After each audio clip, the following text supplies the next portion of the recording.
Hello everyone, welcome back to Dayal board. तो कैसे आप लोग? आई होप आप सारे अच्छे होंगे और पढ़ाई कर रहे होंगे। तो बच्चों, इस वीडियो में हम कवर करने वाले हैं linear equation in two variable और क्लास 9th का इंपॉर्टेंट मैथमेटिक्स का चैप्टर है। तो इस वीडियो में इस चैप्टर के जितने एनसीईआरटी जो क्वेश्चंस हैं वो आप लोगों को मैं इसमें 1 बाय 1 एक्सप्लेन करने वाला हूं।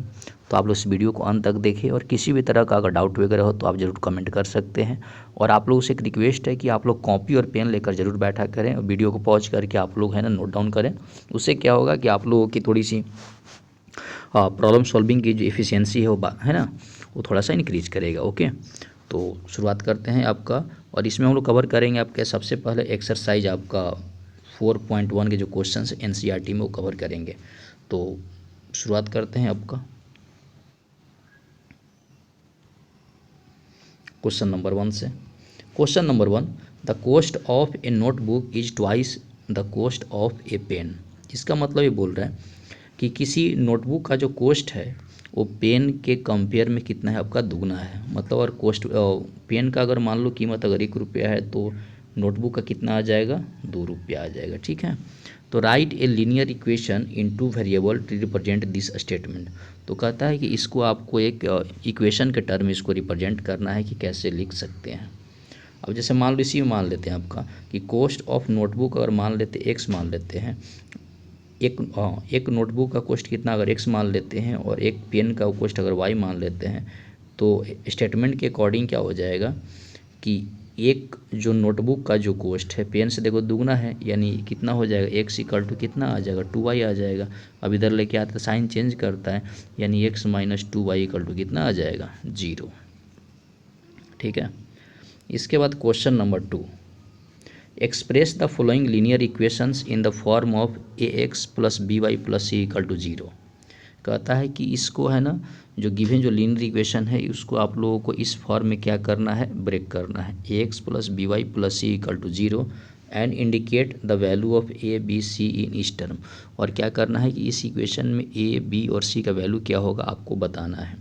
जैसे यहाँ पर फर्स्ट इक्वेशन है, यहाँ पर 2x plus 3y equal to ए दिया गया है, तो सबसे पहले इस फॉर्म में लाने के लिए इक्वल टू 0 पुट करने के लिए आपको इधर लेना पड़ेगा, यानी 2x प्लस 3y, और ये आपका इधर ये डिजिट आ गया तो इक्वल टू 0 आ गया। अब इसके क्या करना है, इसके नीचे जस्ट लिखना है आपका इस वाले के जस्ट नीचे ax plus by plus c के फॉर्म इक्वल टू 0 आ गया। अब देखो इसके फॉर्म में आ गया। अब जिसके जिसके जगह आप जब कंपेयर करें तो देखिए आपका यहाँ पर एक इसका कोफिशिएंट एक्स का कोफिशिएंट है, तो यहाँ पर एक्स का कोफिशिएंट कौन सा 2 है, वाई का कोफिशिएंट कौन सा है आपका 3 है, और सी की जगह कितना आ गया आपका माइनस है। तो तीनों को जब कंपेयर करना है और इसको नोट डाउन कर लेना है। ठीक है, इसके बाद जो क्वेश्चन नंबर जो 2 है, एक्स माइनस 5 और Y upon 5 minus 10 equal to 0। अब इसको किसके नीचे लिखना है आपका X plus B Y plus C equal to 0, और आपको साइन के साथ लिखना। बताओ ए की जगह पे यहाँ कुछ नहीं है तो 1 है तो कोफिशिएंट 1 आ गया, बी की जगह कितना आ गया आपका -1 अपॉन 5 आ गया, सी इक्वल टू -10 आ गया। समझे बात को, ए आपका थर्ड नंबर है, -2x plus 3y equal to 0 है। इसको जब कंपेयर किए तो आपका A equal to -2, B equal to 3, C equal to -6 आ गया। इसके बाद आपका यहाँ पे आ गया 4 नंबर में, ये x इक्वल टू आपका 3y है, तो इधर आ गया आपका है ना इस केस में x माइनस 3y कुछ नहीं प्लस आपका 0 आ गया, इक्वल टू आपका 0 पुट कर देंगे। तो जब कंपेयर करने पे इसको जस्ट नीचे लिख दो आपका x plus B Y plus C equal to 0 कर दो। ठीक है, तो a इक्वल टू 1 आ गया, b इक्वल टू -3 और c इक्वल टू आपका 0 आ गया। तो गिवन अब जैसे यहाँ पर है, देखिए अगर कांस्टेंट अगर टर्म नहीं है तो वहाँ पर 0 ले लेंगे। जो टर्म नहीं रहेगा, जैसे मान लो x का नहीं रहेगा, y का नहीं, तो उसको 0 हो जाएगा, कोफिशिएंट है ना। तो सिंपल आपका ये प्रॉब्लम थी जिसको हम लोग कंपेयर करके वहाँ से वैल्यू को फाइंड आउट करना था। अब हम लोग बच्चों कवर करने वाले हैं चैप्टर 4 का एक्सरसाइज 4.2। समझे बात को, और इसमें सबसे पहले कवर करने वाले हैं आपका और क्वेश्चन नंबर आपका 4.2 का क्वेश्चन नंबर 1 से, which one of the following options is true and why.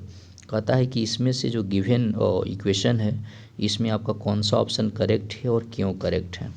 तो क्वेश्चन है आपका y equal to 3x plus 5, तो इसके क्या यूनिक सोल्यूशन है, मतलब एक सोल्यूशन है, 2 सोल्यूशन है और आपका इनफाइनाइट सोल्यूशन है।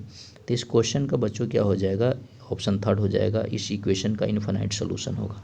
देखो इसलिए मैं बोल रहा हूँ कि अगर किसी इक्वेशन में अगर दो वेरिएबल हैं एक्स और वाई है, तो देखो अलजेब्रा में क्या है कि देखो जितने वेरिएबल रहें तो कम से कम सोल्व करने के लिए अपने पास उतनी इक्वेशन होनी चाहिए। जैसे दो वेरिएबल हैं तो कम से कम दो इक्वेशन होनी चाहिए, लेकिन यहाँ पर एक ही इक्वेशन है जो प्रैक्टिकली इसका सोल्यूशन नहीं निकल सकता, मतलब इन्फिनिटली सोल्यूशन होगा।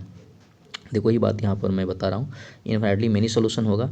It is because A linear equation in two variables has infinitely many solutions. We keep changing the value of x and solve the linear equation for the corresponding value of y.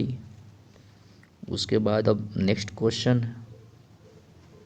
Right 4 solutions in each of the following equations. इसमें क्या कहता है कि आपको solution लिखना है चारों को, है ना, सोल्व करके। अब फर्स्ट जो क्वेश्चन है कि 2x + y = आपका 7, तो यहाँ पे क्या हो जाएगा। अब इसमें अगर देखो इसमें एजम्पशंस निकाल सकते हो। अगर मान लो कि लेट अगर x = 1 मान लेंगे तो कितना हो जाएगा 2 × 1 + y = आपका 7, तो y = फिर कितना चल जाएगा उधर आपका आ जाएगा 5। समझे बात को, यानी इसका सोल्यूशन आ जाएगा, है ना, 1 और 5। अगर इसी केस में अगर x का वैल्यू 2 पुट कर देंगे तो जहाँ पर x वहाँ 2 पुट कर देंगे, फिर क्या सोल्व करके वैल्यू किसका निकालेंगे, y का निकालेंगे, फिर एक और सोल्यूशन हो जाएगा। समझे बात को। फिर इसी केस में अगर देखा जाए तो यहाँ पर 4 निकालना है, x = फिर 3 पुट किए तो आपको y = सोल्व करने 1 आ गया, तो एक सोल्यूशन ये हो गया। फिर x = 4 पुट किए तो यहाँ पर सोल्व करने के बाद आपका कितना आ गया, -1 आ गया। यानी आपका ये 4 सॉल्यूशन यहाँ पे आप लोगों को निकल गया। इसके बाद क्वेश्चन नंबर जो 2 है ना, इसको आप लोगों को सॉल्यूशन निकालना है। समझे बात को। तो x = आपका 1/π का सॉल्यूशन निकालना है। तो ये आपका है ना, यहाँ पे वैल्यू पुट करके y का वैल्यू इतना आ गया, फिर x = 2/π मान लिए। तो कहने का मतलब क्या है कि x के अलग अलग वैल्यू के लिए यहाँ पे x का वैल्यू खुद एज्यूम किए, उसमें इक्वेशन पुट करना है और y के करस्पॉन्डिंग वैल्यू निकालना है, तो वो क्या हो जाएगा, एक सोल्यूशन हो जाएगा। ठीक है, जो आपको चारों क्वेश्चंस आप लोगों को ऐसे ही पुट करके करना है और सोल्व करना है। तो आप लोग खुद वीडियो पॉज करना है और आप लोगों को सोल्व करना है। ठीक है, उसके बाद जो नेक्स्ट क्वेश्चन है, check which of the following are the solutions of the equation. इतना।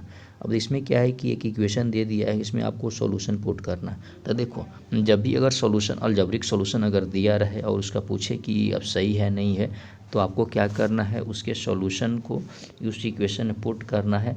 और अगर मान लो कि सेटिस्फाई अगर कर रहा है, इसका मतलब क्या है, वो सॉल्यूशन होगा, अदरवाइज नहीं होगा। और फर्स्ट यहाँ पे दिया हुआ है x - 2y = 4। इसमें आपका x = 0 y = 2 होगा, तो इसमें पुट करो। जहाँ पर x वहाँ पे 0 पुट करना है, जहाँ पे y वहाँ पे 2 पुट करना है। तो देखा ये गया कि LHS = RHS नहीं है, मतलब सोल्यूशन नहीं है। सेटिस्फाई नहीं करेगा तो सोल्यूशन नहीं होगा, और सेटिस्फाई करेगा तो सोल्यूशन होगा। फिर सेकंड को पुट करें, x = 2 y = 0 पुट किए, तो इस केस में भी LHS = RHS नहीं है, तो मतलब नहीं सोल्यूशन नहीं होगा। थर्ड नंबर में आपका देखें तो इसमें आपका LHS = RHS हो गया, मतलब गिवन जो अलजेब्रिक इक्वेशन है वो उसका जो सोल्यूशन कितना होगा 40 हो जाएगा। ये पुट करने पे आपका नहीं हुआ तो LHS = नॉट RHS। इस तरह से ऐसे, यानी जब भी अगर इस वाले क्वेश्चन को सिंपल था कि ये जो आपको यहाँ पे जो दिया गया है, तो बारी बारी से, जैसे मान लो कि यहाँ पर ए चेक करना था बारी बारी से। देखो यहाँ पर फर्स्ट जो होगा वो x वैल्यू होता है और सेकंड वाला क्या होता है, y की वैल्यू होता है। तो यहाँ पे बारी बारी से इस वाले इक्वेशन में क्या करना था, आपको पुट करना था, चेक करना था। इसमें करना था, है ना, चेक करना था क्या 4 के = आ रहा है, आया तो सोल्यूशन होगा, और सेटिस्फाई नहीं किया तो सोल्यूशन नहीं होगा। इसके बाद जो क्वेश्चन नंबर 4 में है, find the value of k, है ना, इसमें आपका x = 2 y = 1 is a solution of the equation. इतना। समझे बात को। यानी इस केस में क्या होगा कि गिवन अगर इक्वेशन अगर दिया है आप लोगों को 2x + 3y + k, है ना, = k। यहाँ बोल रहा है कि k का वैल्यू क्या होगा, तो जहाँ पर x वहाँ पर 2 पुट कर देना है, और जहाँ पर y वहाँ पर 1 पुट कर देना है, और सोल्व करके k का वैल्यू फाइंड आउट करना है। तो यहाँ पर जो सोल्व किया तो k का वैल्यू कितना आ गया, 7। इसको बहुत करके सोल्व कर लेना आप लोगों को। अब बच्चों हम लोग एक्सरसाइज चैप्टर 4 का कवर करने वाले हैं 4.3। इसमें क्या करना है कि draw the graph each of the following linear equation in 2 variables. ये सबसे पहले मैं आप लोगों को एक शॉर्ट टर्म बता देता हूँ, ठीक है, कि जब भी अगर ग्राफ का फॉर्मेशन करना है आप लोगों को, तो सबसे पहले दो एक्सिस बनाना है, ये आपका एक्स एक्सिस, ये आपका नेगेटिव एक्स एक्सिस, ये वाई एक्सिस है, नेगेटिव वाई एक्सिस। समझे बात को। अब x + y = 4 इस ग्राफ को ड्रॉ करना है तो अपने से जूम कर लेंगे। इसमें अगर x, हाँ, और इसमें क्या होता है, इसको बोलते हैं ओरिजिन बोलते हैं, और ओरिजिन का जो कोऑर्डिनेट कितना होता है 0,0 होता है। अब इसमें x = 0 पुट कर लिए तो y = कितना है 4, मतलब x का वैल्यू यहाँ रखेंगे तो y = आपका 4 आ गया, ठीक है। फिर x = 1 पुट किए तो 1 पुट करने के बाद इधर चलना पड़ेगा, तो इसमें 1 पुट करने पर y = कितना आ गया, 3 आ गया। समझे बात को। तो ऐसे करके आपको थोड़ा सा है ना, तो ऐसे आप लोग इस ग्राफ को फॉर्मेशन कर सकते हो, ठीक है। तो सेकेंड इक्वेशन आपका x - y = 2 है ना। तो इस तरह से आप लोगों को ये सोल्व इसको आप लोग कर सकते हो, ठीक है। उसके बाद जो नेक्स्ट क्वेश्चन है, give the equations of 2 line passing through 214, मतलब क्या है, 2 लाइन पास कर रहा है इस वाली लाइन से, how many more such lines are there and why. तो कहता है कि इसमें से कितने लाइंस पास करे, क्यों पास कर रहे हैं, ठीक है। अब इसमें क्या है, अगर लाइन अगर x + y = k सच लाइन है, समझे बात को, तो अगर इसे पास कर रहा है तो क्या करेगा, इसको सेटिस्फाई करेगा। समझे बात को। तो यहाँ पुट कर दिया गया है और यहाँ से आप लोगों को ये वैल्यू को फाइंड आउट कर लिया गया है, ठीक है। इसके बाद जो नेक्स्ट क्वेश्चन है, if the point 3, 4 lies on the graph of the equation 3y = ax + 7। समझे बात को। तो फाइंड द वैल्यू ऑफ ए। कहता है कि अगर ये इक्वेशन अगर दिया गया आप लोगों को 3y = ax + 7 पे ए पॉइंट लाई कर रहा है, तो इसमें ए का वैल्यू क्या होगा, तो कुछ नहीं होगा। इस वाले इक्वेशन में आपका वैल्यू पुट कर देना है, जहाँ पर x है वहाँ पर 3 पुट करना है, और जहाँ पे y कितना पुट करना है, 4 पुट करना है। चूँकि अगर गिवन इक्वेशन पे अगर कोई पॉइंट लाई करता तो सेटिस्फाई करता है, तो इसमें आपका पुट करके वैल्यू यहाँ पर ए का वैल्यू कितना आ गया, 5/3। इसके बाद ये भी क्वेश्चन नंबर जो 4 है, आपको वीडियो पॉज करके ट्राई करना है और ग्राफ पे इसको सिंपल आप लोगों को ड्रॉ करना है। इसके बाद क्वेश्चन नंबर 6 में ये भी क्वेश्चन आप लोगों को ड्रॉ ही करना है ना। इसमें x = 0 पुट करेंगे तो वहाँ पे अपने जूम करके आप लोगों को ये ग्राफ मेथड से इसको क्वेश्चंस को सॉल्व करना है। क्वेश्चन नंबर 6 भी है जो आप लोगों को वीडियो पॉज करना है, ट्राई करना है। नहीं समझ में आया तो इसके आप लोगों को हिंट दिया गया है, आप लोग वहाँ से क्वेश्चंस को सॉल्व कर सकते हो, इसमें कोई बड़ी बात नहीं है, ठीक है। ये भी क्वेश्चंस इंपॉर्टेंट हैं, इसको पॉज करना है और आप लोगों को सॉल्व करना है। अब इसके बाद एक्सरसाइज आपका 4.4 दिया गया है। तो एक्सरसाइज 4.4 भी क्वेश्चंस है, इसको नंबर लाइन पे रिप्रेजेंट करना है, ठीक है। और नंबर लाइन पता ही हो तो 0 शुरू होता है इसका, है ना।